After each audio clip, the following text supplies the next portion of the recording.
अस्सलाम वालेकुम, welcome back to business mathematics 2 lecture 5।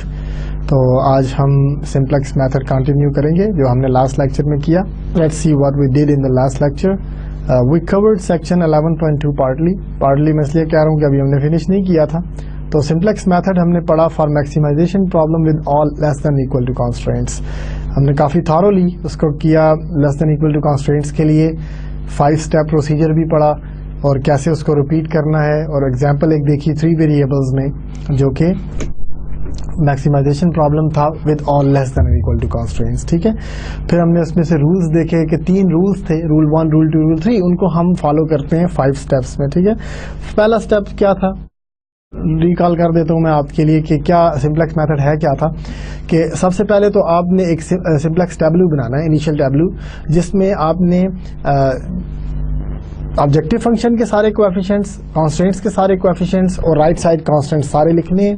ठीक है, वो लिख के टैब्लू बना के फिर आपने ये देखना है कि बेसिक वेरिएबल्स कौन से हैं। बेसिक वेरिएबल्स सबसे पहले तो हमने कहा कि सरप्लस जो स्लैक वेरिएबल्स थे उनको आप बेसिक कह दें।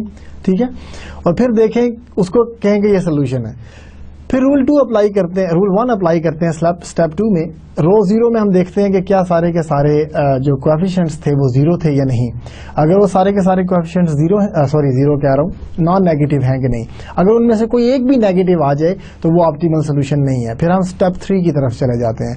स्टेप 3 में हमने द मोस्ट नेगेटिव वैल्यू जो है रो 0 में वो देखते हैं, उसको की कॉलम बना देते हैं। की कॉलम बना के हम कोएफिशिएंट जो राइट साइड पे कांस्टेंट है वो की कॉलम के कोएफिशिएंट से डिवाइड करते हैं और मिनिमम वैल्यू देखते हैं। की कॉलम वाला वेरिएबल बेसिक बन जाता है, जो आपका मिनिमम रेशो वाली रो है उसका वेरिएबल नॉन बेसिक बन जाता है, और उनके इंटरसेक्शन पे 1 आना चाहिए। हम गॉसियन एलिमिनेशन लगा के वहां पे 1 लाते हैं, एक नया टैब्लू बन जाता है, नया टेबल आ जाता है सिंप्लेक्स टेबल में। फिर हम रूल 1 अप्लाई करते हैं कि क्या रो 0 में सारे के सारे नॉन नेगेटिव हो गए। अगर हो गए तो ऑप्टिमल है, नहीं हुए तो मजीद प्रोसेस जारी रखें। ठीक है, तो इस तरह से ये हमने 5 स्टेप प्रोसीजर जो है वो सिंप्लेक्स मेथड का पढ़ा था, जिसमें 3 रूल्स थे।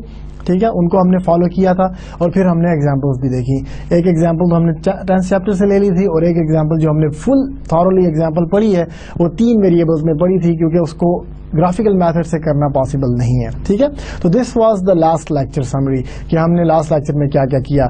सिंप्लेक्स मेथड पढ़ा मैक्सिमाइजेशन प्रॉब्लम्स के लिए, जहां पे सारे के सारे कॉन्स्टेंट्स लेस देन और इक्वल थे। ठीक है, आज हम क्या करेंगे, today we will continue with section 11.2 the simplex method. हम अभी तक जारी रखेंगे 11.2 को, आज फिनिश कर देंगे। ठीक है, maximization problem with mixed constants. तो पहला हमारा जो टॉपिक होगा कि हम उसी मैक्सिमाइजेशन प्रॉब्लम को जारी रखेंगे, लेकिन अब कॉन्स्टेंट्स जो है वो मिक्स्ड होंगे, कुछ ग्रेटर देन इक्वल टू, कुछ लेस देन इक्वल टू, और कुछ इक्वल टू भी हो सकते हैं। उसके बाद हम इस प्रॉब्लम को थॉरोली करने के बाद हम मिनिमाइजेशन प्रॉब्लम्स की तरफ जाएंगे कि मिनिमाइजेशन प्रॉब्लम्स किस तरह से सॉल्व किए जाते हैं सिंप्लेक्स मेथड से। ठीक है, इनके भी अपने रूल्स होंगे और फिर हम कुछ एग्जांपल्स भी देखेंगे। ठीक है, तो this will be today's study plan. All right, let's start with today's topic. सबसे पहले maximization problems with mixed constraints. ठीक है, for a maximization problem having a mix of less than, greater than or equal to constraints, the simplex method itself does not change. तो सबसे पहली बात तो ये सीख ली हमने कि constraint change होने से simplex method itself change नहीं होता। ठीक है, the only change is in transforming constants to standard equation from form with appropriate supplemental variable. एक चीज चेंज तो यही आएगी ना कि जब कॉन्स्टेंट्स चेंज हो गए हैं तो उनको जब इक्वेशन में ट्रांसफॉर्म करेंगे तो उनका प्रोसीजर चेंज होगा और सप्लीमेंटल वेरिएबल्स भी चेंज हो जाएंगे। ग्रेटर देन के लिए सरप्लस और आर्टिफिशियल ऐड होंगे। ठीक है, तो ये हमारे वेरिएबल ज्यादा हो जाएंगे। Recall that for each greater than equal to constant a surplus variable is subtracted and an artificial variable is added to the left side of the constraint. ठीक है, ये हमने पढ़ा था, अब आपको याद भी होगा। और हमने इक्वल टू कॉन्स्टेंट के लिए क्या किया था, for equal to constant an artificial variable is added to the left. सिर्फ आर्टिफिशियल वेरिएबल ऐड कर देते हैं लेफ्ट पे। तो एक तो ये प्रोसीजर चेंज हुआ थोड़ा सा कि जो हमने इनइक्वालिटीज को इक्वेशंस में ट्रांसफॉर्म करना है वो अब चेंज हो जाएंगी। ठीक है, तो उसके चेंज होने के बाद आपकी वेरिएबल्स डिफरेंट। उधर लास्ट लेक्चर में हमने देखा कि सिर्फ स्लैक वेरिएबल्स को चेंज किया हमने, स्लैक वेरिएबल्स को ऐड किया था तो सिर्फ 3 स्लैक वेरिएबल्स आ रहे थे। अब स्लैक भी होंगे, सरप्लस भी होंगे, आर्टिफिशियल भी होंगे, तो वेरिएबल्स ज्यादा होंगे। ठीक है, तो अब बड़े टेबल बनेंगे थोड़े से। An additional column is added to the simplex table for each supplemental variable. अब जाहिर बात है, जब 3 स्लैक वेरिएबल थे तो 3 कॉलम्स हमने डाले थे ना। अब फर्ज करें एक आर्टिफिशियल वेरिएबल भी आ गया तो उसके लिए एक और कॉलम बन जाएगा। सरप्लस वेरिएबल्स आए हैं तो उनके लिए और कॉलम बनेंगे। तो हर सप्लीमेंटल वेरिएबल के लिए एक एक्स्ट्रा कॉलम आएगा आपके टेबल में। ठीक है, also surplus and artificial variables must be assigned appropriate objective function coefficients. अब आप लास्ट टाइम की एग्जांपल में देखें, ऑब्जेक्टिव फंक्शन जब constraint less than equal to थे तो S1, S2, S3 slack variables आए थे। तो ऑब्जेक्टिव फंक्शन में भी हमने 0S1 plus 0S2 plus 0S3 रख दिया था। अब क्या हो रहा है, अब आपके पास सरप्लस वेरिएबल्स भी आ रहे हैं, आर्टिफिशियल वेरिएबल भी आ रहे हैं, तो उनको भी इनकॉर्पोरेट करना है अपने ऑब्जेक्टिव फंक्शन में। ठीक है, जितने भी वेरिएबल्स आपके प्रॉब्लम में आ जाएंगे ना, वो सारे के सारे आपको ऑब्जेक्टिव फंक्शन में लिखने पड़ेंगे। ठीक है, तो ये आपने याद रखना है। Surplus variables usually reassign an objective function coefficient of 0। Surplus को भी हम स्लैक की तरह 0, 0, 0 कोएफिशिएंट देते हैं। ठीक है, जैसे स्लैक वेरिएबल्स को 0 कोएफिशिएंट दिया था, 0S1 plus 0S2 plus 0S3, इसी तरह से सरप्लस वेरिएबल्स को भी हम 0 कोएफिशिएंट्स ही देंगे। 0 E1, 0 E2, 0 E3। E1, E2, E3 होते हैं आपके सरप्लस वेरिएबल्स। आर्टिफिशियल वेरिएबल के साथ क्या करेंगे आप? Artificial variables are assigned objective function coefficients of -m। ठीक है, अब ये -m क्यों दे रहे हैं हम? Where m, ये एब्सोल्यूट वैल्यू m मैंने लिखी है, माइनस को हटा के m जो इटसेल्फ है वो बहुत बड़ा होना चाहिए, is a very large number. अब क्यों वेरी लार्ज नंबर इसको ले रहे हैं? This is to make the artificial variable unattractive in the problem. क्योंकि आर्टिफिशियल वेरिएबल अगर आप याद करें सेक्शन 1 में जो हमने पढ़ा था, हमने कहा ये आर्टिफिशियल वेरिएबल्स तो हैं, इनकी अब वैसे कोई रियल मीनिंग्स नहीं है। तो जब रियल मीनिंग नहीं है तो हम इनसे छुटकारा चाहते हैं। ठीक है ना, हम इनको इतने बड़े वैल्यू और नेगेटिव वैल्यू दे देंगे। आप देखें ना, अब ना हमने यही सिंप्लेक्स मेथड में पढ़ा कि जिसकी नेगेटिव कोएफिशिएंट है बहुत बड़ा, वो तो काबिल कबूल है ही नहीं। तो इसी वजह से हम इसको -m पहले तो नेगेटिव कह रहे हैं और फिर बहुत बड़ी वैल्यू दे रहे हैं, -100, -200 कह दें, ताकि वो बिल्कुल अनअट्रैक्टिव हो जाए हमारे लिए कि यार ये आर्टिफिशियल वेरिएबल्स अनअट्रैक्टिव नजर आए हमें। ठीक है, तो अब यहाँ पे देखिए स्लैक वेरिएबल्स को 0 कोएफिशिएंट्स, सरप्लस वेरिएबल्स को भी 0 कोएफिशिएंट्स, लेकिन आर्टिफिशियल वेरिएबल्स को -m रखेंगे साथ, और m बहुत बड़ी वैल्यू होगी। कंसीडर करेंगे हम, बैक ऑफ द माइंड हमारे ये होगा कि m की बहुत बड़ी वैल्यू है। ठीक है, in any linear programming problem the initial set of basic variables, हमें यही अब फिर यही प्रॉब्लम है कि initial set of basic variables क्या होना चाहिए। अब रिकॉल करें, लास्ट लेक्चर में हमने जब मैक्सिमाइजेशन प्रॉब्लम पढ़ा था तो उसमें हमने स्लैक वेरिएबल्स को कह दिया था कि ये बेसिक वेरिएबल्स हैं। इसी तरह यहाँ पे भी वो कहता है कि जितने भी ये स्लैक वेरिएबल्स और आर्टिफिशियल वेरिएबल्स हैं ना, इन सब को हम क्या कहेंगे? Basic variables. The set of basic variables will consist of all the slack variables and all the artificial variables which appear in the problem। तो slack और artificial variables को हम basic variable बना देंगे इसमें भी, किसी भी लीनियर प्रोग्रामिंग प्रॉब्लम में। ठीक है, तो सबसे पहले आपने ये याद रखना, ठीक है, कि स्लैक वेरिएबल्स को और आर्टिफिशियल वेरिएबल्स को आपने बना देना है basic variable. Let's solve the following maximization problem which has a mix of less than equal to constraints. तो ये एग्जांपल हम देखते हैं कि लेट्स सी एन एग्जांपल जिसमें मिक्स कंस्ट्रेंट्स हैं और हैव मैक्सिमाइजेशन प्रॉब्लम है, इसको कैसे हल करें। तो just to keep things simple हमने 2 वेरिएबल्स का प्रॉब्लम पिक किया, यही एग्जांपल है बुक में। ठीक है, ये एग्जांपल है बुक में जिसको हम फॉलो कर रहे हैं। तो z equal to 8x1 plus 6x2, ये आपके पास ऑब्जेक्टिव फंक्शन है, एक constraint less than equal to है और एक constraint greater than equal to है। 2x1 plus x2 greater than equal to 10, 3x1 plus 8x2 less than equal to 96, और दोनों वेरिएबल्स नॉन नेगेटिविटी हैं, कॉन्स्ट्रेंट्स में भी आ जाते हैं। रीराइट करें अगर इसको तो कैसे करेंगे? देखें, पहली जो ये है कॉन्स्ट्रेंट, पहला जो कॉन्स्ट्रेंट है इसके लेफ्ट साइड पे क्या आएगा? माइनस करेंगे हम सरप्लस वेरिएबल और ऐड कर देंगे आर्टिफिशियल वेरिएबल, ऐसा ही है ना। और ये सेकंड में क्या करेंगे? सिर्फ ऐड करेंगे S2। ये सेकंड कॉन्स्ट्रेंट है इसलिए मैंने स्लैक को S2 कह दिया। ठीक है, यही करेंगे। ठीक है, तो 3 वेरिएबल्स आ रहे हैं अब, E1, A1, S2। तो ये देख लें, पहले में क्या आया -E1 प्लस A1, दूसरे में क्या आया प्लस S2। अब ये E1 A1 S2 ये सारे इधर आएंगे, ये सारे नॉन नेगेटिव। और देखिए E1 A1 और S2 ये हमने ऑब्जेक्टिव फंक्शन में भी रखा। रिकॉल करें, हमने कहा था कि सरप्लस वेरिएबल का भी कोएफिशिएंट 0 करना है, स्लैक का भी 0 करना है। लेकिन जो आर्टिफिशियल वेरिएबल है ये वाला, ये आर्टिफिशियल वेरिएबल जो है इसके कोएफिशिएंट को -m करना है और m को अस्यूम करना है कि ये बहुत बड़ी वैल्यू है। 0 नहीं किया हमने, ठीक है, क्योंकि मैक्सिमाइजेशन प्रॉब्लम है ना, तो नेगेटिव वैल्यूज को तो बहुत अनअट्रैक्टिव फील होगा कि हम चीज को मैक्सिमाइज करना चाह रहे हैं और कोएफिशिएंट इतना नेगेटिव है, ठीक है, तो वो तो वैसे ही आउट ऑफ क्वेश्चन हो जाता है, ठीक है। तो ये आपका आर्टिफिशियल था जो नया आया है इसमें ना, ये आर्टिफिशियल था वेरिएबल, ठीक है। हियर m इज लार्ज, ठीक है, m is very large number. The initial tableau for this problem appears as in the following table. अब देखें ना कितने वेरिएबल्स थे, x1 था, x2 था, E1 था, A1 था, S2 था, BI जो है वो कोएफिशिएंट्स हैं। Z के नीचे 1 0 0 आएगा क्योंकि 1 ऑब्जेक्टिव फंक्शन में है, कांस्टेंट में 0 0 है उसमें। और हमने पीछे क्या पढ़ा था, ये देखें इसमें क्या पढ़ा था हमने कि सेट ऑफ बेसिक वेरिएबल्स में स्लैक और आर्टिफिशियल है। तो आप देखें टेबल में भी ये देखें स्लैक वेरिएबल और आर्टिफिशियल वेरिएबल A1 और S2, ठीक है।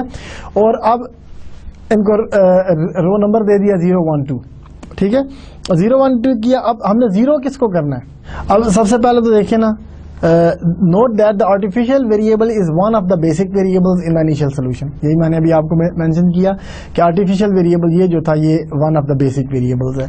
फिर for any problem containing artificial variables, the row 0 coefficients for the artificial variable will not equal 0 in the initial tableau, ठीक है, कि आर्टिफिशियल वेरिएबल्स के जो कोएफिशिएंट है रो 0 में वो 0 नहीं होने चाहिए। और ये क्यों होंगे 0, क्योंकि हमने ये m किया ना, देखिए आर्टिफिशियल वेरिएबल में इसीलिए हमने इसको m किया था। अगर हम इसको भी 0 ले लेते तो ये बेसिक वेरिएबल भी है और यहाँ पे भी 0 आ रहा है तो ये तो गलत हो जाएगा, ठीक है। तो इसलिए ये बेसिक वेरिएबल है तो यहाँ पे इसकी वैल्यू A1 के नीचे नॉन जीरो वैल्यू आनी चाहिए for any problem containing artificial variable. ये याद रखना है आपने, the row 0 coefficient for the artificial variable will not equal to 0 in the initial table. Consequently, we do not have the desired columns of identity matrix in the columns associated with the basic variable. अब देखें basic variable में ये identity matrix नहीं आया ना, क्योंकि आप पिछले लेक्चर में देखिएगा टेबल को यहाँ पे 0 0 था, ठीक है, तो ये 1 0 0 1 एक आइडेंटिटी मैट्रिक्स बन जाता है, जबकि यहाँ पे नहीं आया। ये देखें M0 1 0 0 1 इट्स नॉट आइडेंटिटी, ठीक है ना, तो इसलिए हमारे लिए ये थोड़ा सा प्रॉब्लम आ रहा है, ठीक है, कि ये आइडेंटिटी मैट्रिक्स नहीं बन रहा। We do not have the desired columns of an identity matrix in the columns associated with the basic variables, ठीक है। इसका क्या नुकसान हुआ, ठीक है। तो अब वो कह रहा है कि ये जो प्लस m कोएफिशिएंट है ना, ये हमने 0 को चेंज करना है, ठीक है।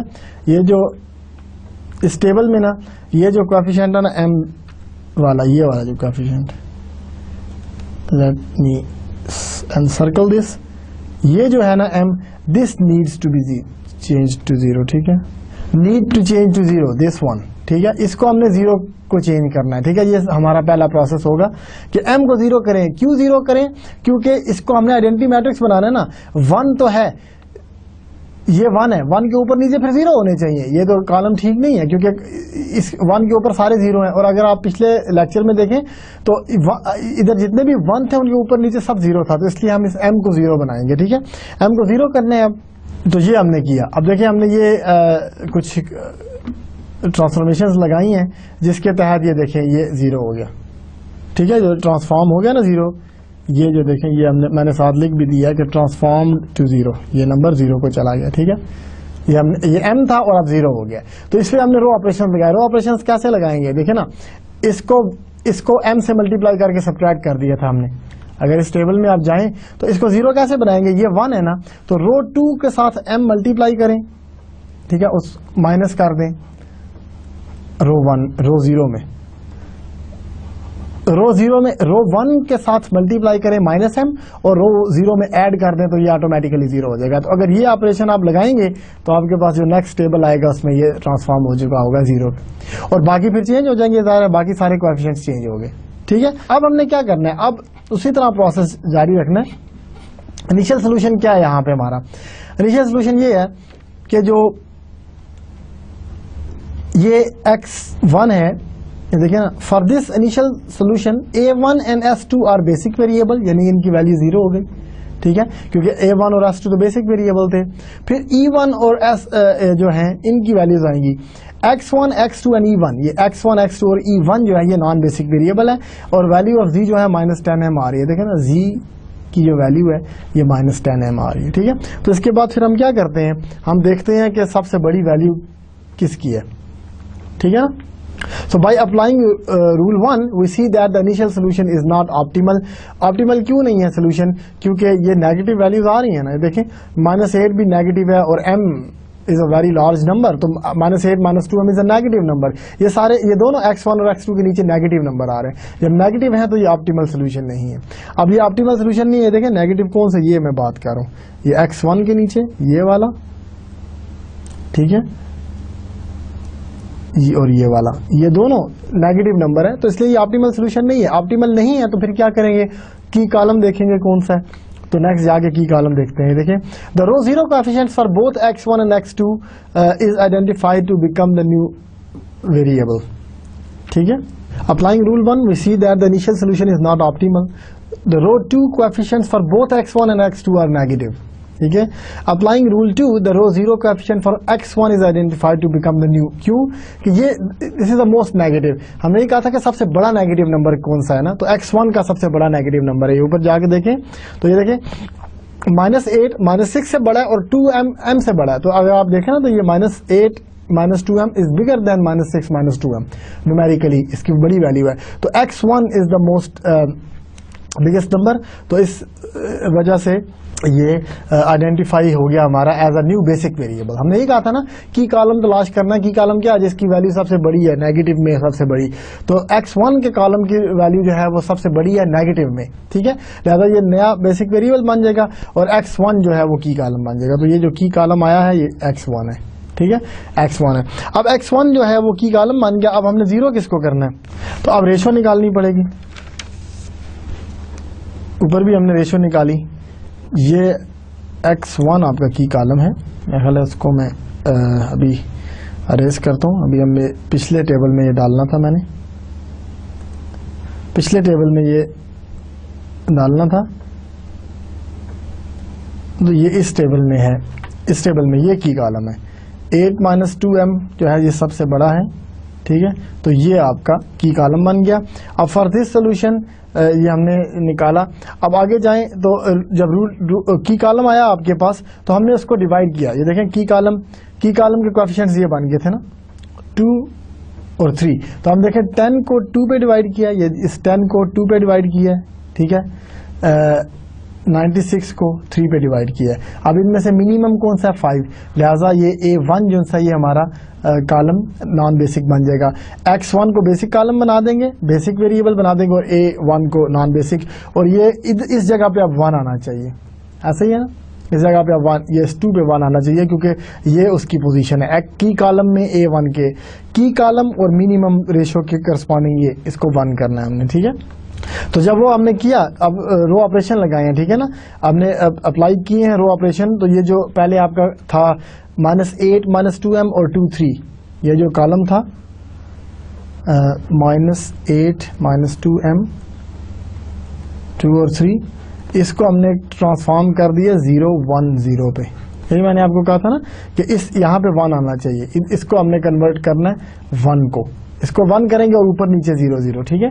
तो ये आपके 0 1 0 आ गए और बाकी कॉलम इस तरह से चेंज हो जाएंगे, ठीक है। इस पर आपने रो ऑपरेशन लगाने हैं, उसके बाद ये आएगा, ठीक है। अब देखें क्या ये नया सोल्यूशन है, क्या ये ऑप्टिमल सोल्यूशन है। अब अगर आप देखें रो 0 के कोएफिशिएंट्स को, तो ये -2 और -4 दोनों नेगेटिव है। तो जब ये दोनों नेगेटिव हैं तो इसका मतलब है ये ऑप्टिमल सोल्यूशन नहीं बना, ठीक है। तो this is not the optimal solution. अब आपने जो रेशो निकाली है वो क्या है, अब दोबारा से हमें रेशो निकालनी पड़ेगी ना। ये जो ट्रांसफॉर्म्ड जीरो इसको काट दें, ये पिछले टेबल से कॉपी हो गया, ठीक है। तो ये पिछले टेबल से कॉपी हुआ था इसलिए हमने इसको निकाल दिया। तो ये अब की कॉलम कौन सा बनेगा, आप मुझे बताएं सबसे बड़ा जो है नेगेटिव वो कौन सा है। अब आपका की कॉलम कौन सा बनेगा, E1 वाला। ये देखें ये सबसे बड़ा नॉन नेगेटिव नंबर है, तो की कॉलम आपका ये आ गया, ठीक है। दिस इज योर की कॉलम नाउ। E1 वाला की कॉलम बनेगा क्योंकि इसका कोएफिशिएंट -4 सबसे बड़ा नेगेटिव नंबर है। ये की कॉलम बन गया। अब रेशो निकालें, इसमें सिर्फ एक ही पॉजिटिव नंबर था। देखिए ये नेगेटिव नंबर है तो इसको निकाल देंगे, ये सिर्फ पॉजिटिव नंबर है ये वाला, ठीक है। तो सिर्फ इससे डिवाइड करना है अब हमने, तो 81 को डिवाइड कर दिया 3/2 पे। अब प्रॉब्लम यह है कि एक ही तो रेशो है तो यही मिनिमम है, ठीक है। तो S2 जो है ये आपका बन जाएगा अब नॉन बेसिक वेरिएबल। E1 को बेसिक बना दें, S2 को नॉन। कैसे बनेगा कि इसको 1 कर दें, इसको ट्रांसफॉर्म करें 1 में और ऊपर 0 0 कर दें, ठीक है। तो ये कॉलम अब जो है -4 -1/2 और 3/2 से इस कॉलम को ट्रांसफॉर्म कर दें 0 0 1 पे, ठीक है, क्योंकि इसकी पोजीशन 1 आनी चाहिए। तो जब हमने ऑपरेशन लगाए तो ये देखें ये आ गया 0 0 1 कर दिया ना। E1 वाले कॉलम को हमने 0 0 1, ये देख लें ये नया कॉलम हमने 0 0 1 कर दिया, ठीक है। तो when ratios are calculated the A1 is identified as the departing basic variable. तो conducting the simplex row operation, वो जो मैंने आपको रो ऑपरेशन बताए, following table indicates the next solution. तो जब हमने रो ऑपरेशन लगाए तो ये नेक्स्ट सोल्यूशन आया। अब मुझे बताएं इसमें आपका अप्लाई करें रूल 1। रूल 1 अप्लाई करें तो क्या है रूल 1 के पहला जो रो है इसमें सारे के सारे नॉन नेगेटिव होने चाहिए। तो आप देखिए ये नॉन नेगेटिव है या नहीं है ना, ये सब के सब नॉन नेगेटिव है। Z का कोएफिशिएंट 1 है, X1 का 0 है, X2 का 46/3, E1 0, A1 का M है, S2 का 8/3 है। तो इसका मतलब है ये सारे के सारे नॉन नेगेटिव हो गए, ठीक है। तो अब आप आगे जाएं, तो अगर ये सारे के सारे नॉन नेगेटिव हो गए हैं तो अब आपके पास सोल्यूशन जो है वो क्या आ गया, ऑप्टिमल सोल्यूशन आ गया, ठीक है। अब देखिए वैल्यूज देखते हैं इसमें क्या है, ठीक है। रूल 1 अप्लाई किया तो दिस सोल्यूशन इज ऑप्टिमल। मैं इधर लिख देता हूं आपको, this solution is optimal. Optimal का मतलब कि ये मैक्सिमम सोल्यूशन आ गया आपका, ठीक है। This solution is optimal. और क्या है ऑप्टिमल, मैक्सिमाइज्ड वैल्यू क्या है, so maximum value of Z क्या आ गई, कहां से आएगी, देखें ये Z है 1, ठीक है, 256, ये 256 वैल्यू आ गई। The maximum value of Z is 256। और इसमें अब आपके वेरिएबल्स की वैल्यूज क्या है, when X1 is 32 and X2 is 54। ये कहां से आई है, देखें ये X1 इज 32 और ये X2 की वैल्यू क्या है 54, E2 54 आया, सॉरी ये E2 है X2 नहीं है। X2 तो आपका ये E2 है, E2 54, ठीक है जी। ये आपकी वैल्यूज आ गई, E1 X1 और E1 32 और 54 आ गई।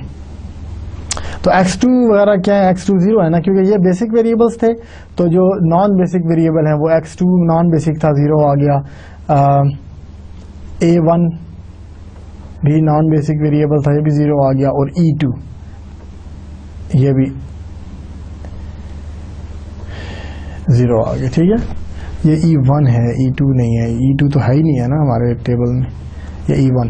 तो X1 और E1 आपके बेसिक वेरिएबल्स थे, इनकी वैल्यूज आ गई 32 और 54। नॉन बेसिक वेरिएबल्स जो थे जिनको हमने 0 कर दिया, ठीक है, वो कौन से थे, X2, E1 और A1, ठीक है।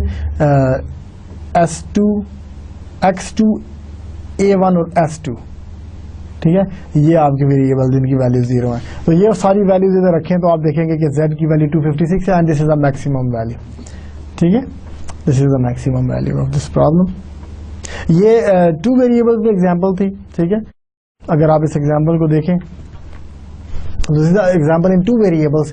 2 वेरिएबल में एग्जांपल ग्राफिकली भी की जा सकती है। आप इसको ग्राफिकली करके देखें, जस्ट एज अ होमवर्क, समझें आप एज अ होमवर्क के तौर पे, प्रैक्टिस प्रॉब्लम के तौर पे इसको ग्राफिकली करके देखें, क्या इसकी वैल्यू 256 आती है और उन्हीं 2 वैल्यूज पे आती है जो हमने निकाली कि नहीं आती, ठीक है। तो एक चेक भी हो जाएगा कि क्या सिंप्लेक्स मेथड आपका सही काम करता है कि नहीं, ठीक है जी। तो ये थी एक example maximization problem with mixed constraints, ठीक है। तो हमने कुछ भी चेंज नहीं किया। देखिए maximization problem with mixed constraints में जो है सिर्फ ट्रांसफॉर्मेशन जो है इक्वेशंस में वो चेंज होती है। फिर हमने आर्टिफिशियल वेरिएबल्स को डिफरेंटली ट्रीट करना होता है। सरप्लस वेरिएबल्स जो है वो उनको तो जीरो ही हमने कोएफिशिएंट देना है। आर्टिफिशियल वेरिएबल को -m कोएफिशिएंट देना है, जिसमें m की वैल्यू बहुत लार्ज कंसीडर की जाती है, ठीक है। और फिर हमने जो बेसिक वेरिएबल्स कहने हैं वो स्लैक वेरिएबल्स और आर्टिफिशियल वेरिएबल्स को, सरप्लस को बेसिक नहीं कहना, ठीक है। आर्टिफिशियल वेरिएबल और स्लैक वेरिएबल्स को बेसिक वेरिएबल कहना है। तो जब ये कहेंगे तो इनिशियल टैब्लू जो बनेगा वो इस तरह का बनेगा। देखें, हमने सरप्लस वेरिएबल और स्लैक वेरिएबल को बेसिक वेरिएबल कह दिया, बाकी सारे नॉन बेसिक हैं। जो m आ रहा है इसको जीरो करना है। जीरो इसलिए करना है कि ये 1 है, इसके ऊपर नीचे दोनों जीरो होने चाहिए। इसको जब हमने जीरो किया तो ये आया। जीरो करने के बाद अब देखें क्या ये सोल्यूशन ऑप्टिमल है कि नहीं। ये ऑप्टिमल नहीं था क्योंकि इसमें नेगेटिव वैल्यूज आ रही थी। जब नेगेटिव वैल्यूज आ रही हैं तो ये ऑप्टिमल सोल्यूशन नहीं है। तो इसके बाद हमने की कॉलम आइडेंटिफाई करना है। सबसे बड़ी नेगेटिव वैल्यू x1 के नीचे थी तो ये की कॉलम बन गया। फिर हमने रेशियोज निकाली, ये जो कांस्टेंट्स थे इसको की कॉलम के कोएफिशिएंट से डिवाइड किया, 10 को 2 पे और 96 को 3 पे। तो हमने देखा कि ये पहली रो जो है, रो 1, ये आपकी मिनिमम वैल्यू दे रही है, मिनिमम रेशियो दे रही है। लिहाजा a1 जो है ये डिपार्टिंग बेसिक वेरिएबल है, a1 नॉन बेसिक बन जाएगा और ये जो x1 है ये बेसिक वेरिएबल बन जाएगा, ठीक है। ये आपस में इंटरचेंज हो जाएंगे। कैसे होंगे कि आपने ये जो इनका इंटरसेक्शन है, देखिए पहले कॉलम में और रो 1 में ये जो है इंटरसेक्शन पे जो आ रहा है इसको हमने 1 करना है। जब इसको 1 करना है और ऊपर नीचे 0 कर देने हैं। जब इसे 1 और ऊपर नीचे 0 करेंगे तो ये आ जाएगा आपके पास नेक्स्ट कॉलम। ये देखें, मैंने बताया भी आपको कि इसमें आपने ये जो कॉलम है, ये जो कॉलम था, ठीक है, इस कॉलम को ट्रांसफॉर्म करना है 0 1 0 में, ठीक है, यूजिंग गॉसियन ऑपरेशंस, ठीक है। वही रो ऑपरेशन जो है गॉसियन ऑपरेशन लगा के इसको 0 कर देना, ठीक है। तो 0 1 0 की फॉर्म में जब आप ले आएंगे तो ये देखें, ये हम ले आए इसको 0 1 0 की फॉर्म में, ये देखें 0 1 0। अब आप देखें नया की कॉलम। अब आप ये देखें कि पहले ये सारे नेगेटिव नॉन नेगेटिव हुए कि नहीं। रो 0 में नॉन नेगेटिव नहीं हुए, अभी भी कुछ नेगेटिव वैल्यूज हैं। तो देखिए सबसे बड़ी नेगेटिव वैल्यू किसकी है, वो थी -4 की, E1 वाले कॉलम की। ये हमारा की कॉलम बन गया।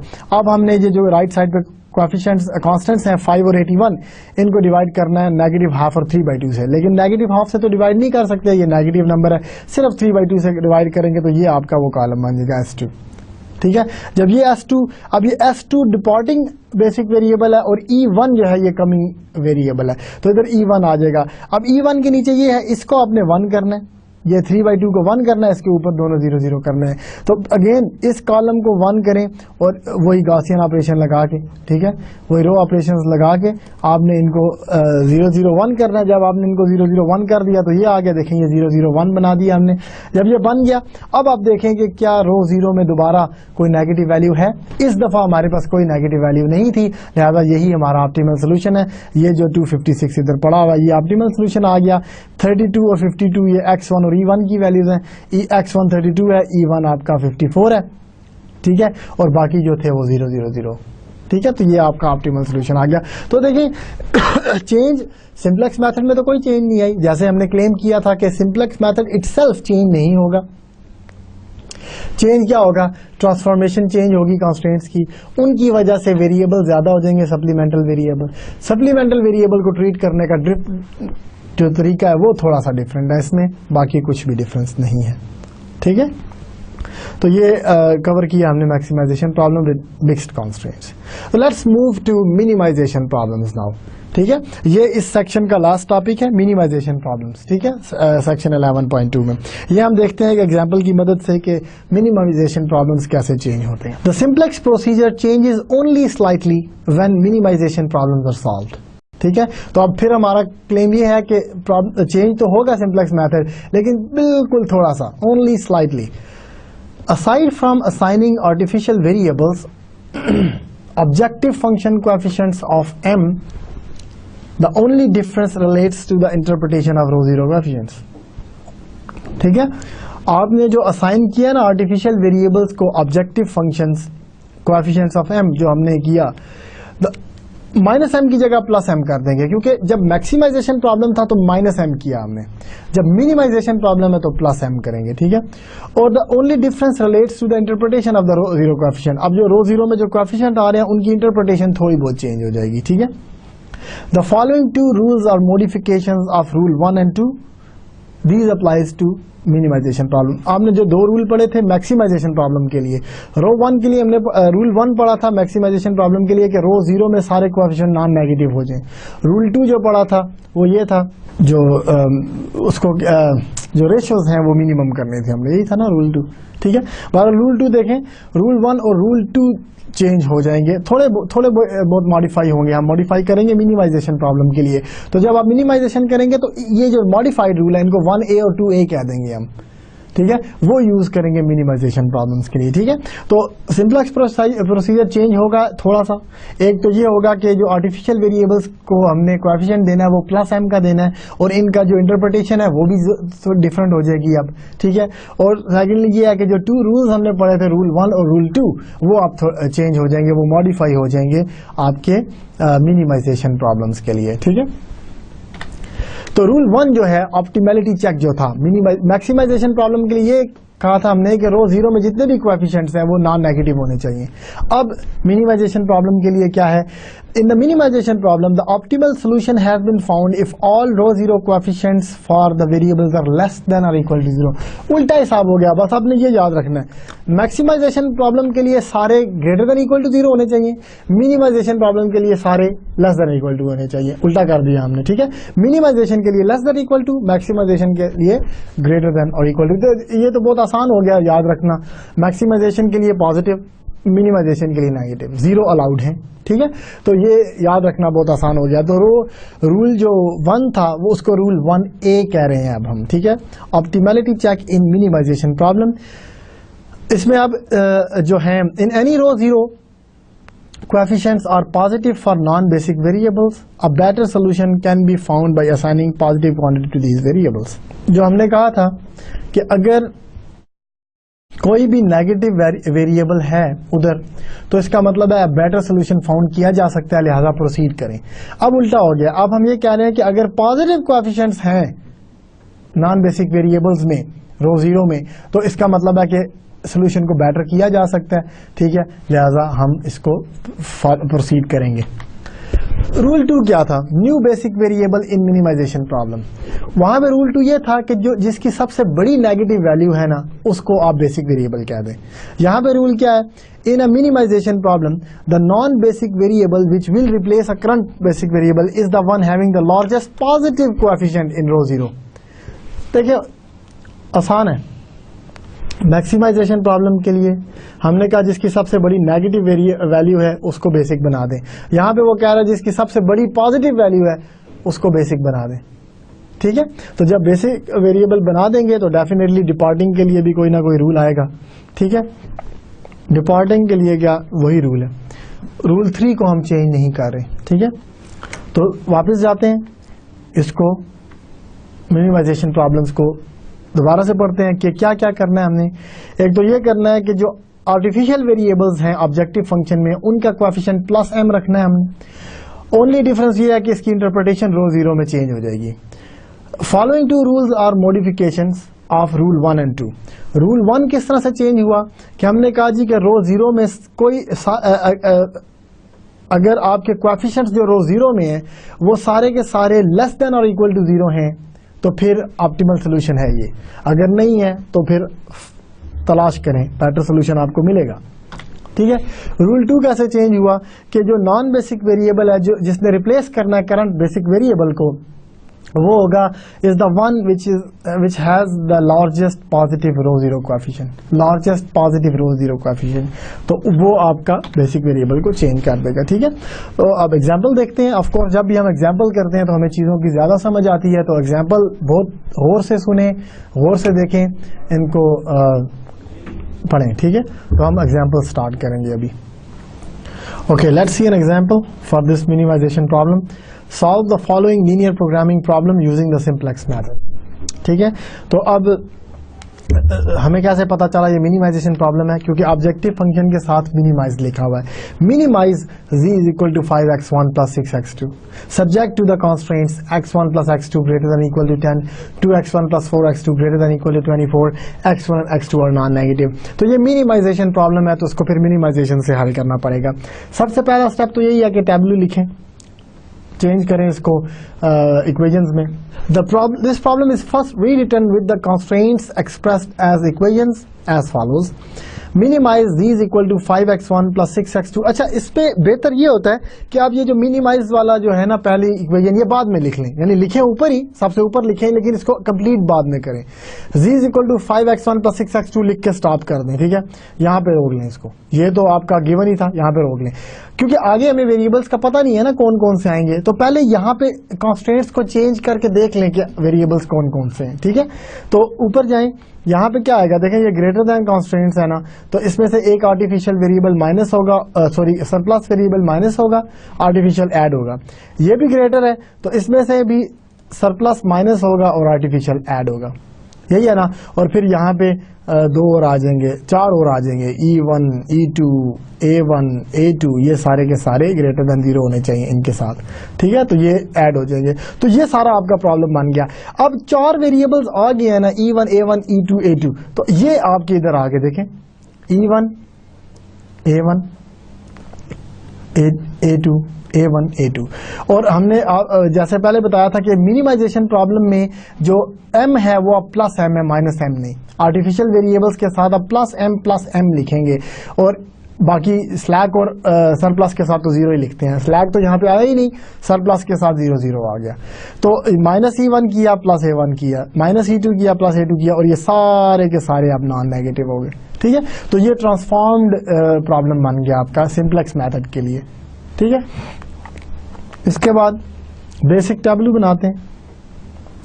मेन टैब्लू क्या बनेगा, देखिए पहले कोएफिशिएंट क्या है, 1, -5, -6, 0 0 -m, तो ये आ गया 1, -5, -6, 0 0 -m इक्वल टू 0। पहली कंस्ट्रेंट इक्वेशन क्या थी, 1 1 -1 1 10। देख लें 1 1 -1 0 1 0 10, क्योंकि E2 और A2 नहीं थे ना तो 0 आ गए। इसी तरह सेकंड कांस्टेंट में E1 और A1 नहीं थे तो वो 0 हो गए, तो 2 4 -1 1 और 24 आ गया।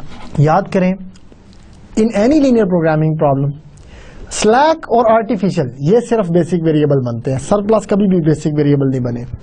यहाँ पे स्लैक वेरिएबल है ही नहीं थे, ठीक है, S1 S2 तो है ही नहीं थे, तो जो आर्टिफिशियल वेरिएबल्स थे A1 A2 यही बेसिक बन जाएंगे। तो ये देख लें बेसिक वेरिएबल ये आपके, ठीक है, A1 A2 जो कि आर्टिफिशियल थे, इनको हमने बेसिक बना दिया, 0 0 दे दिया।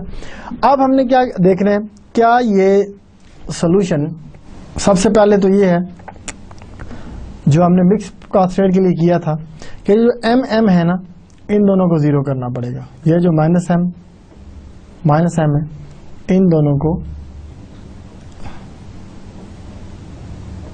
0 करना पड़ेगा, इसको भी और इसको भी। Need to be transform to 0, ये वही है जो हमने पिछली एग्जांपल मैक्सिमाइजेशन में भी किया। उधर प्लस m था ना, उन दोनों को 0 किया था, अब इधर -m है, इन दोनों को 0 करना है, ठीक है।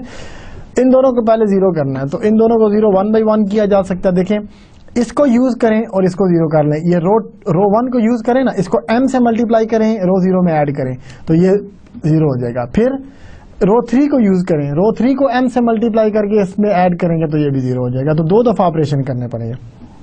The initial tableau for this problem appears in the above table, ये जो ऊपर लिखा हुआ है। Note that the artificial variables are the basic variables in the initial solution, ये अभी मैंने आपको बताया artificial variable basic variable है। These -m coefficients in row 0 must be changed to 0 using row operations if the z value is to be read from row 0, ठीक है। अगर रो 0 से z वैल्यू आपने निकालनी है तो इन दोनों को 0 करना पड़ेगा, ये बहुत जरूरी है। This can be accomplished by multiplying rows 1 and 2 by m and adding these multiples to row 0, ठीक है। दोनों को m से मल्टीप्लाई करें और इन मल्टीपल्स को रो 0 में ऐड करें, ये दोनों 0 हो जाएंगे, ठीक है। देखें ये दोनों 0 हो गए, तो हमने कहा कि ये ट्रांसफॉर्म हो गए हैं 0 को, ट्रांसफॉर्म्ड टू 0, ट्रांसफॉर्म्ड टू 0, ये देख लें ये दोनों हमने ट्रांसफॉर्म कर दिए 0, ठीक है। तो ये 0 हो गए दोनों के दोनों, ठीक है। अब देखें क्या ये ऑप्टिमल सोल्यूशन है। ऑप्टिमल सोल्यूशन होने के लिए क्या जरूरी था, ठीक है। अब देखें ना, is it optimal,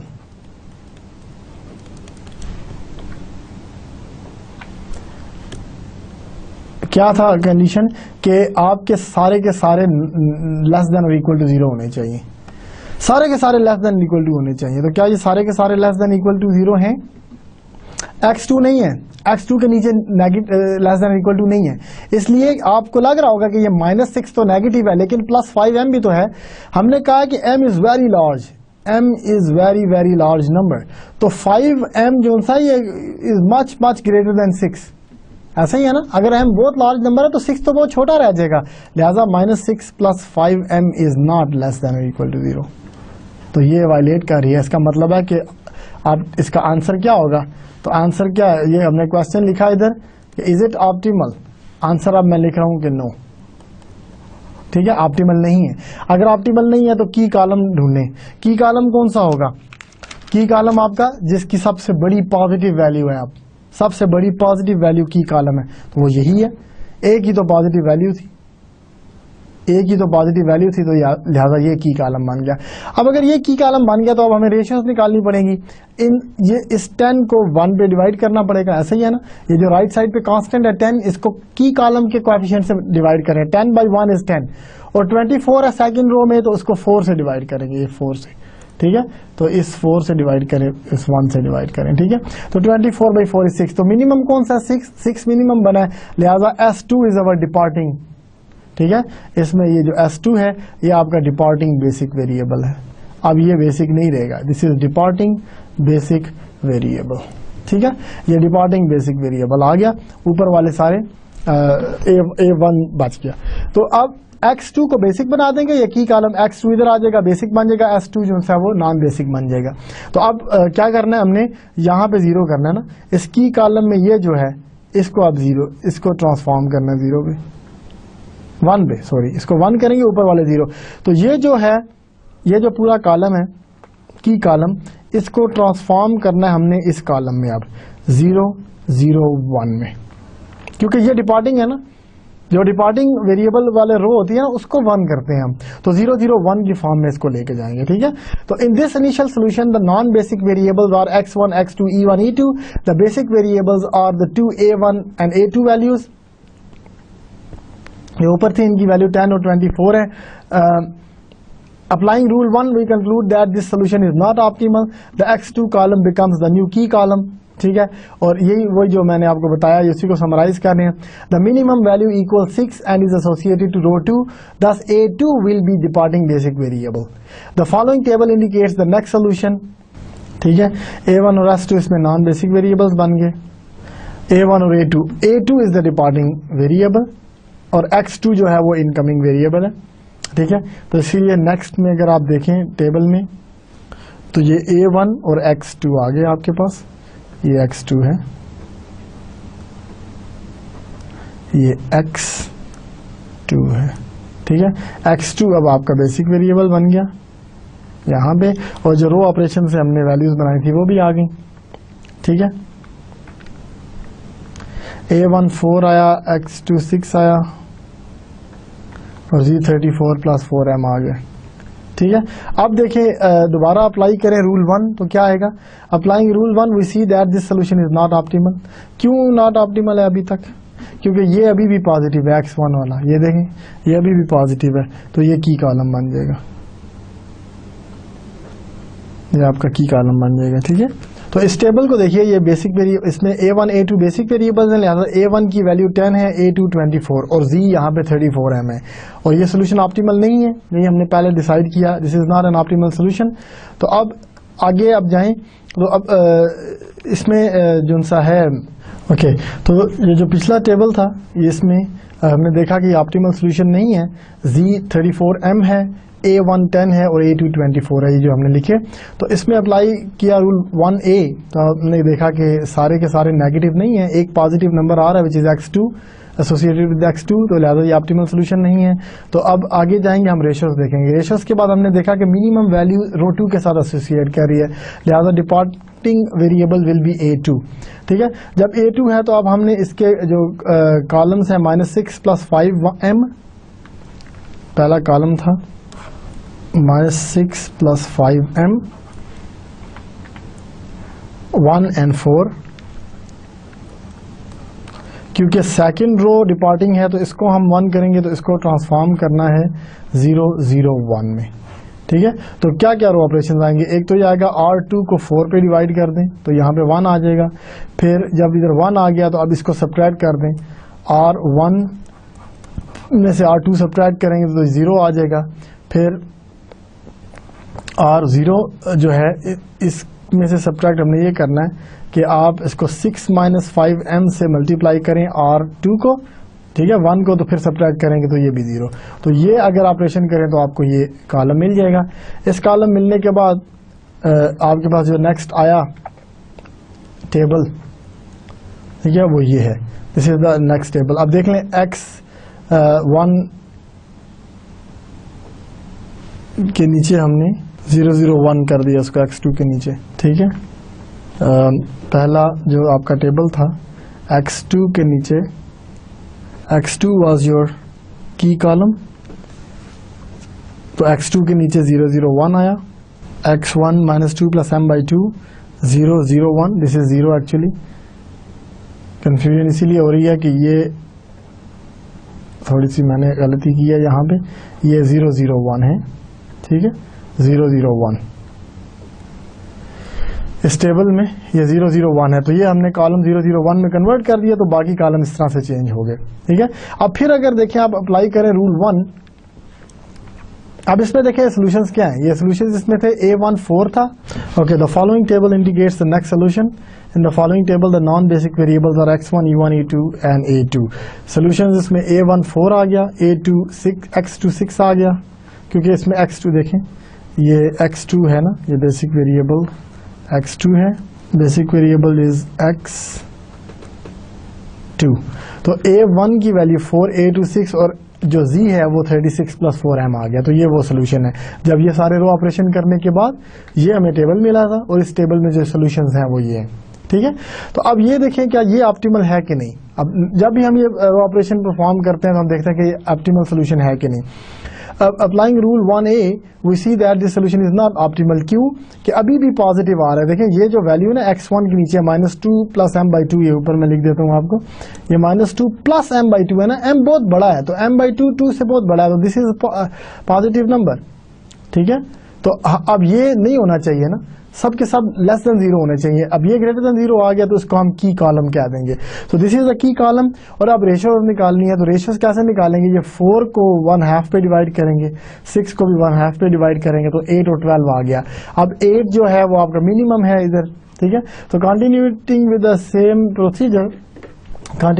same procedure we see that जो आपका डिपार्टिंग वेरिएबल है वो अब A1 बन जाएगा।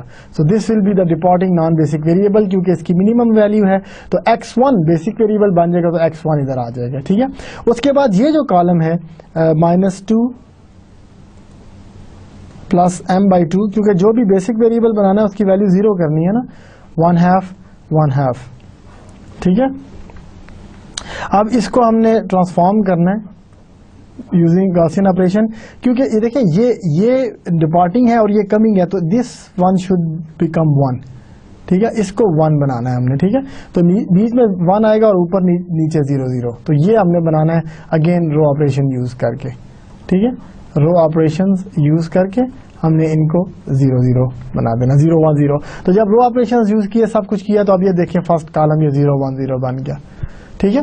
तो 0 1 0 आया और इसने बाकी कॉलम्स को इस तरह से चेंज कर दिया। अब देखें x1 और x2 आपके बेसिक वेरिएबल्स आ गए 0 0।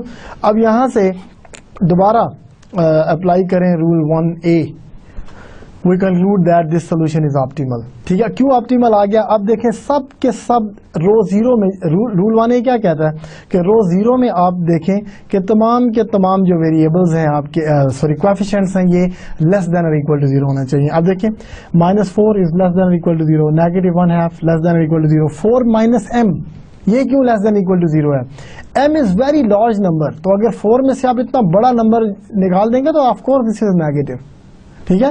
इसी तरह 1/2 - m जो है, 1/2 - m जो है, this is also less than equal to 0, क्योंकि m बहुत बड़ा है। 1/2 में से अगर आप बहुत बड़ी चीज माइनस कर देंगे तो वो नेगेटिव आ जाएगा। तो अब ये सब के सब -4 -1/2 4 -m ½ -m ये सब के सब नेगेटिव हो गए, लेस देन और इक्वल टू 0 आ गए। तो रूल जो 1A है वो कहता है कि this is an optimal solution. तो by applying rule 1A we conclude that this solution is optimal. तो अब ऑप्टिमल सोल्यूशन क्या आया, z, ये z है, z इक्वल टू 52, ये z की वैल्यू आ गई, x1 की वैल्यू आ गई 8, x2 की वैल्यू आ गई 2, बाकी सारे 0, ठीक है। Therefore z is minimised at the value of 52 when x1 is 8 and x2 is 2। बाकी तो जो नॉन बेसिक वेरिएबल थे वो 0 हैं, ठीक है। बाकी e1 e2 a1 a2 these are all 0, e1 e2 a1 a2 ये सारे के सारे 0 हो गए, ठीक है, नॉन बेसिक वेरिएबल। तो ये हमारा प्रॉब्लम सॉल्व हो गया, ठीक है। अब देखिए मैं दोबारा से इसको रिकॉल करता हूँ, थोड़ी सी इंटरप्शन हुई इसमें। हम मिनिमाइजेशन के प्रॉब्लम सॉल्व कर रहे हैं। Solve the following linear programming model using the simplex method, minimise z subject to the constraints. अब ये मिनिमम प्रॉब्लम था इसलिए थोड़ा सा ये चेंज हो गया। सबसे पहले आपने देखा कि e1 माइनस हो रहा है, a1 ऐड हो रहा है, e2 माइनस हो रहा है, a2 ऐड हो रहा है, लिहाजा ये 4 वेरिएबल्स आ गए। तो हमने ऑब्जेक्टिव फंक्शन में 4 वेरिएबल्स को ऐड कर दिया, 0e1 plus 0e2 plus ma1 plus ma2, ठीक है। अब इनका इनिशियल जब टेबल बनाया तो ये आया। पहला स्टेप ये है मिनिमाइजेशन प्रॉब्लम में कि ये जो -m है इन दोनों को 0 करें, रो ऑपरेशन लगा के इन -m को 0 करें। जब इन दोनों को 0 कर लेंगे तो ये आपके पास नेक्स्ट टेबल आ गया, या mm 0 हो गए। अब आप देखें कि क्या ये ऑप्टिमल सोल्यूशन है कि नहीं। ये ऑप्टिमल सोल्यूशन नहीं है, क्योंकि ये देखें ये जो कॉलम था -6 + 5m, this is a positive column, ये पॉजिटिव नंबर है, लिहाजा हमने इसको 0 करना है, x2 को बेसिक वेरिएबल बनाना है। अब हमने रेशियोज निकाली, जब भी की कॉलम आइडेंटिफाई होता है तो हम रेशियोज निकालते हैं, ये एंड पे जो रेशियोज है ये रेशियोज निकाली, रेशियो से 6 मिनिमम आया तो ये departing a2 is the departing basic variable. तो हमने अब इस पूरे कॉलम को चेंज करना 0 0 1 पे। जब हमने 0 0 1 चेंज करेंगे रो ऑपरेशन से तो ये आपके पास नेक्स्ट टेबल आएगा। इसमें देखें ये x2 के नीचे 0 0 1 है। अब देखें क्या ये ऑप्टिमल सोल्यूशन है, नहीं है, क्योंकि ये पहला x1 का जो कोएफिशिएंट है -2 + m/2 ये पॉजिटिव नंबर है। अब क्योंकि ये पॉजिटिव नंबर है, ये देखें इधर मैंने लिखा भी है, सिंस दिस इज पॉजिटिव, इसलिए ये ऑप्टिमल सोल्यूशन नहीं है। ये ऑप्टिमल सोल्यूशन नहीं है, ये की कॉलम बन गया। जब भी की कॉलम आपके पास आए, आपने ये जो राइट साइड पे कोएफिशिएंट्स हैं 4 और 6, इनको डिवाइड करना है 1/2 पे। जब ये आप कर चुके हैं तो आप देखें ये लेस नंबर जो है वो 8 है, 8 जो है वो फर्स्ट वन है, तो दिस इज डिपार्टिंग। ये a1 जो है इसको मैं लिख देता हूँ, ये है डिपार्टिंग, दिस विल डिपार्ट, ठीक है, a1 विल डिपार्ट। तो a1 डिपार्ट्स फ्रॉम हियर, तो लिहाजा अब ये जो कॉलम है इसको आपने 0 1 0 करना है, यहाँ पे मैंने लिखा भी है, ये देखें, इसको आपने 0 1 0 करना है। जब ये ऑपरेशन आप रो ऑपरेशन लगाएंगे, इसको 0 1 0 करेंगे तो आपके पास ये कॉलम आएगा। ये जब 0 1 0 आ गया, अब देखें कि रो 1 में कोई भी ग्रेटर देन इक्वल टू 0 नहीं बचा, सारे के सारे लेस देन इक्वल टू 0 आ गए। जब ऐसा हो गया तो then this solution is optimal, ठीक है। ये देख लें rule 1 that this solution is optimal. Optimal आया तो z की वैल्यू 52 आ गई, x1 की 8 आ गई, x2 की 2 आ गई, बाकी सारे के सारे 0 थे, लिहाजा ये हमारे पास सोल्यूशन आ गया, ठीक है। तो मिनिमम वैल्यू इसकी 52 है, जरूरी नहीं है कि मिनिमम वैल्यू आप निकालें तो 0 को ही पहुंचे, ठीक है। तो देखें 52 से नीचे नहीं जाएगी इसकी वैल्यू, तो ये मिनिमम हो गया सब्जेक्ट टू दोज कॉन्स्ट्रेंट्स, ठीक है। तो अगेन ये एग्जांपल भी बहुत इंपॉर्टेंट है, बहुत प्रैक्टिस करें आप इसकी, जितनी प्रैक्टिस करेंगे उतनी कम है, ठीक है। आपने देखा होगा, अब रो ऑपरेशंस मैं स्किप कर रहा हूं, मैं आपको नहीं दिखा रहा क्योंकि स्लाइड्स पे रो ऑपरेशन दिखाने मुश्किल होते हैं थोड़े से, आप पे मैंने ये छोड़ा और मैं ये कंसीडर कर रहा हूं कि आपने रो ऑपरेशंस बहुत अच्छी तरीके से किए होंगे, क्योंकि आपने system of linear equation solve की हैं अपने पिछले कोर्स में। बिजनेस मैथमेटिक्स 1 में लीनियर इक्वेशन को सॉल्व किया जाता है और उसमें गॉसियन एलिमिनेशन मेथड आपने पढ़ा होगा। तो इसको अगर इस तरह से मुश्किल हो रहा है ना, तो इसको एक मैट्रिक्स फॉर्म में लिख लें, एक मैट्रिक्स फॉर्म में लिखें और इसको सॉल्व कर लें। यहाँ भी मैं आपको करके दिखाता हूँ। अगर आपके पास एक मैट्रिक्स है, जिस तरह मैं आपको हम टेबल में लिख रहे हैं सब कुछ, ठीक है। तो जो टेबल है, लेट्स से मैं पहला टेबल इस तरह लिख लेता हूँ कि आपके पास जो पहला टेबल था ना इस एग्जाम्पल में, उसकी जो वैल्यूज थी वो ये है 1 0 0, फिर है -5 1 2, फिर है -6 1 4, फिर है 0 -1 0, फिर है 0 0 -1, फिर है -m 0 -m 1 0, फिर है -m 0 1। ठीक है, इस तरह मैट्रिक्स लिख लें। जो पहला इनिशियल टेबलू था ना, तो अलग पेपर पे ये मैट्रिक्स लिखें और हमने क्या करना है, इन दोनों को जीरो करना है। यही टास्क थी ना हमारी पहले इसमें, इन दोनों को जीरो करना है। इन दोनों को जीरो कैसे करेंगे? मैंने कहा जी ये रो 0 है हमारी, ये रो 0 है, ये रो 1 है, ये रो 2 है। ठीक है, मैंने आपको कहा कि जी रो 1 में m से मल्टीप्लाई करें और रो 0 में ऐड कर दें। ऐसे किया ना, तो रो 2 को कुछ नहीं कह रहे हम, तो 0 2 4 0 -1 0 1 ये अपनी जगह पे हैं, इनको हमने कुछ नहीं कहा। ठीक है, सेकंड रो को भी चेंज नहीं किया क्योंकि इसको भी हम यूज कर रहे हैं। 1 1 -1 0 1 0, इसको भी यूज सिर्फ हमने इसको किया। इसको m से मल्टीप्लाई करके ऐड करना है, तो जब m से मल्टीप्लाई किया ऐड किया ये 1 ही रहा, इसको कोई फर्क नहीं पड़ा। ये -5 + m हो गया क्योंकि m से मल्टीप्लाई करके जब इसको m से मल्टीप्लाई करके इसमें ऐड करेंगे तो 5 + m हो जाएगा। इसको 1 मल्टीप्लाई करके 6 में ऐड करेंगे तो ये -6 + m हो जाएगा। ये -m से मल्टीप्लाई करके ऐड करेंगे तो ये तो m ही रहेगा, ये 0 ही रहेगा। ये -m + m 0 हो गए, ये -m + m 0 हो गए। अब ये जो नेक्स्ट टेबल है ना, अगर आप सेकंड टेबल अपना देखें तो वो यहीं से आया है। अगर सेकंड टेबल आप अपना देखें ना, ठीक है, तो वो यहीं से आया है। ठीक है, और अब इसको भी हमने सॉरी ये तो अभी -m ही रहा ना, इसको अभी हमने 0 नहीं किया, ये -m ही है।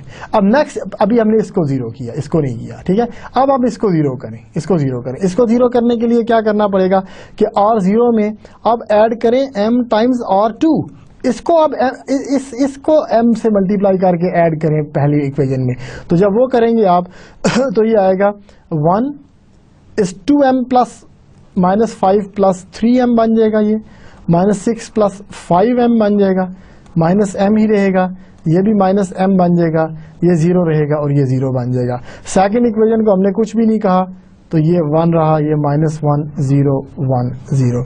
थर्ड लाइन में भी हमने किसी को कुछ नहीं कहा, 0 2 4 0 -1 0 1। ठीक है, तो ये आ गया। अब आप अपना सेकंड जो कॉलम है ना, उसमें जो एंट्रीज देखें एग्जैक्टली यही एंट्रीज है। ठीक है, जो सेकंड कॉलम जो सेकंड टेबल मैंने आपको शो किया ना, ये देख लें, ये वही एंट्रीज हैं।